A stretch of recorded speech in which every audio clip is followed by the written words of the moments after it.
all my life, been grinding all my life. Sacrifice, hustle paid the price. Want a slice, got to roll the dice. That's why all my life, I've been grinding all my life. Look. Welcome, North Texas, to the JMS Podcast. Thank you for listening to episode 1. I hope you enjoy episode 2. So going through high school, I was still in love with my neighborhood, Oak Cliff, my friends. So I went to Oak Cliff, Sunset in Oak Cliff. I was in ninth grade, and I remember wanting to play soccer for Sunset. But I would skip school just about every day after lunch or whatever, after second period. And so it got to December and I couldn't play. I had missed so many classes. My legal guardian had truancy letters. She got fined. So she basically decided to move me away from Sunset to go to Duncanville High School. I was there for 6 weeks. Then I moved to W.T. White, and that's where I met my wife. I saw her. They introduced us.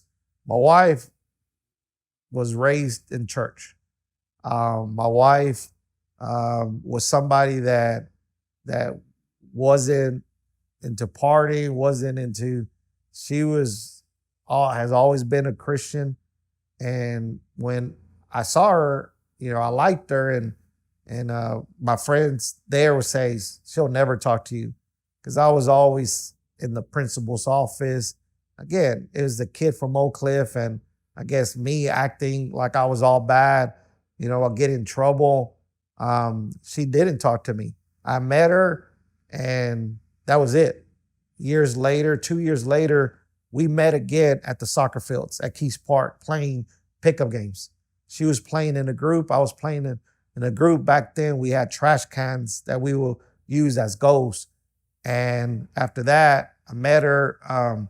She remembered who I was. I remember who she was. Her best friend was dating somebody from Sunset. So Alex actually tried to connect us, telling me that she wanted my number, which eventually when we did get on the phone call, realized that she didn't ask for my number. So we talked. I explained to her who I was when she saw me at W.T. White, skipping school, hanging around with my knucklehead friends. But in 2 years, now I'm making straight A's. I'm hitting the books, knowing that soccer was my dream. I was still chasing that dream. And she was like, wow, you were adopted and, you have this dream. And when she saw me play soccer, she still says she remembers. She was very impressed. She was like, wow, he does have goals. He has dreams. So we dated for 9 years. And during that time, I never had a relationship with God. I went to church. She invited me, but I still remember she's always inviting me, I guess tugging at me. And I still remember we got married in 99. But prior to that, I proposed to her. She accepted for 3 months. After 3 months, she calls the wedding off and said, we didn't talk for about a year. And after that, she started coming back around, calling me, wishing me happy birthday. I didn't know, what the reason, but I think she started seeing me help a friend of mine, Rick, coach boys. I was training them, but I wasn't coaching. I think she saw who I was really as a person. And at that time, I remember she came to my work and wanted to talk, and they wanted to go have lunch. And it's like, we can't eat again. We can't start meeting again. And I remember told her I didn't want to any kind of relationship with her because we dated for 9 years. I asked her to get married, and then 3 months into it, she basically leaves me at the altar. And so one day after work, she calls me and she's like, are you almost at home? I was like, no. She goes, well, call me when you get home. I said, what, are you at home? And she's like, no. So then we hang up. She calls me when I'm like 2-3 minutes away from the house. She goes, "Are you home yet?" She said, "No." "Okay, well, let's just stay on the phone." And I remember I thought she was at my house. And as I go inside the house, I open my door, there's like 50 helium balloons that say, "Will you marry me?" And she's on the phone, and I still had feelings for her. So I basically said yes. So this time, I always tell people she's the one that proposed to me. I always tell people, she left me at the altar, but I felt that the Lord was already working, like he was working on that tree. He was already working in our marriage because we married in 99 and I wasn't a believer. Didn't have a relationship with Jesus Christ as my Lord and Savior. And so we had a lot of, tough years. Marriage is tough. In 2001, 2 years after we were married, my daughter was born, Jordan Michelle. Hey, and I remember kind of her changing my life because I was partying, I was going out, and I still remember her being sick on Mother's Day. And having meningitis, and I felt like I was very angry. I told my wife, "This is the Lord that you follow." I was like, "What did she ever do to you?" And I remember as soon as my family would come in to pray, I would walk out the room. I was mad, angry. We caught it in time. We took her to the ER emergency.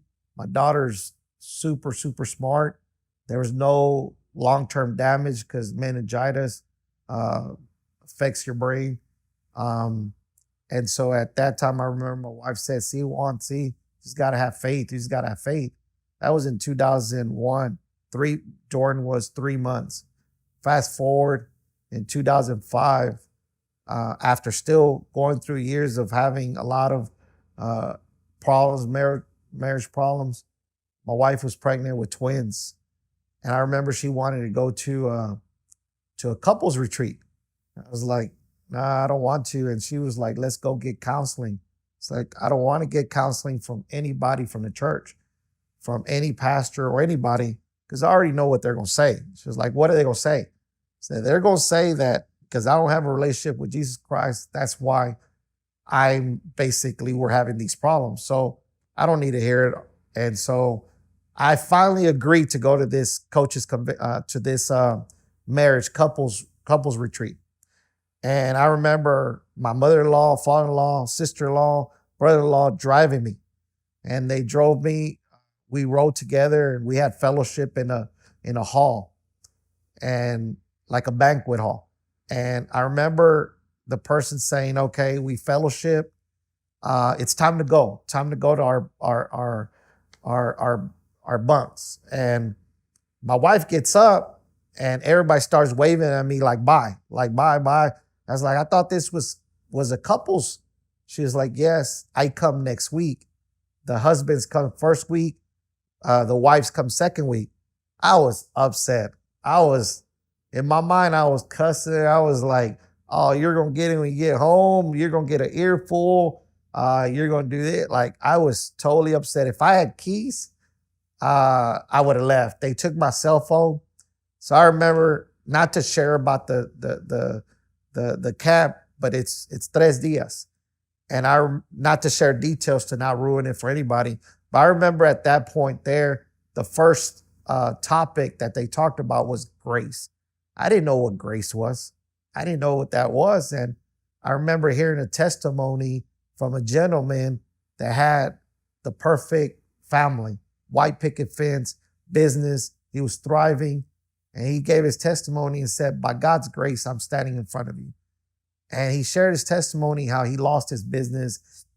He got hooked on drugs, went to prison, lost his wife, divorced. And at the lowest point of his life, he accepted the Lord. Years later, he got his life back together. His business was thriving better. And he said, by God's grace, he was standing there to give his testimony. He said, but God's grace It's more than we could even imagine. He said, by God's grace, his wife never remarried and they remarried. That just hit me. I understood there what God's grace was. So at that point there, that night, I accepted the Lord, and I remember crying like a baby. And people could sometimes feel like, oh, I spoke to the Lord. I feel like at that point, all these thoughts were coming to my head that I was like having some kind of conversation, but I was crying like a baby. And I realized, Lord, now I know why you gave me the love of soccer, to keep me away from drugs. He goes, now I know why you gave me loving parents that protected me, to guide me, to allow a seventh grade pre-algebra teacher to adopt me. Now I know why you gave me a Christian wife. Now I know the plans that you had wasn't for me to be a professional soccer player. He goes, at that point, my daughter Jordan was 4 years old.